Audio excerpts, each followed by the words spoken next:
Kenji est abasourdi par l'annonce de Manon.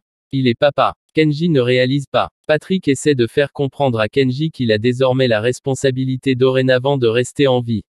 C'est pourquoi il doit se cacher quelques jours le temps que ses collègues arrêtent Ryan.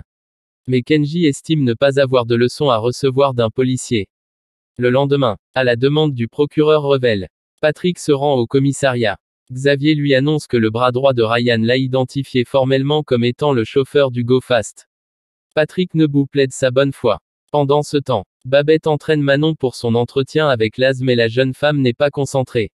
Elle se positionne en victime, convaincue qu'ils ne vont pas rendre un bébé à une personne comme elle.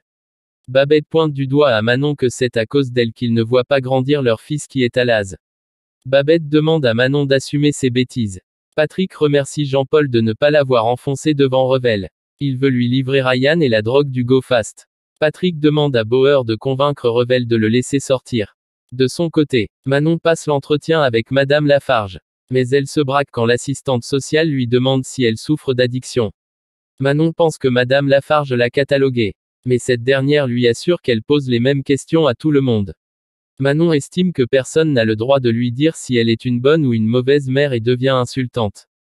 Publicité. Malika piège Josie. Malika continue de mener la vie dure à Nathan et Sabrina.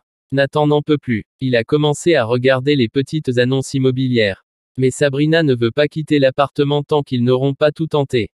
C'est pourquoi elle fait venir Josie pour déloger Malika. Elle l'installe dans la chambre de mousse. Josie met son plan en action et fait goûter de la limace à la compagne de Rocha. Au lycée, Claude reçoit Blanche et Émilie, mais le proviseur souffre d'absence. Il met son attitude sur le compte du surmenage.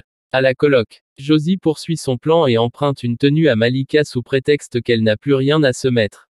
Elle a même utilisé tout son maquillage. Contre toute attente, Malika lui offre une veste en fourrure. Mais un peu plus tard, sur la place du Mistral, alors que Josie est avec Nathan et Sabrina, Kevin débarque avec Malika. Cette dernière a porté plainte contre Josie pour vol. Kevin demande à Josie de vider ses poches. Elle y trouve un bijou. Kevin l'embarque au commissariat aux grandes dames de Sabrina. Théo Baumel a menti. Blanche téléphone à Franck pour le prévenir que Noé n'est pas au lycée. L'adolescent est introuvable. Franck est sur le point de prévenir la police quand Théo et Noé arrivent à la maison. Ils ont passé la soirée ensemble. L'adolescent n'avait plus de batterie et Théo n'a pas jugé utile de prévenir Franck. Estimant qu'à 16 ans, Noé est un grand gaillard. Franck n'est pas de son avis et emmène illico presto au lycée. Blanche apprend à Franck que la banque dans laquelle Théo travaille a brutalement chuté en bourse.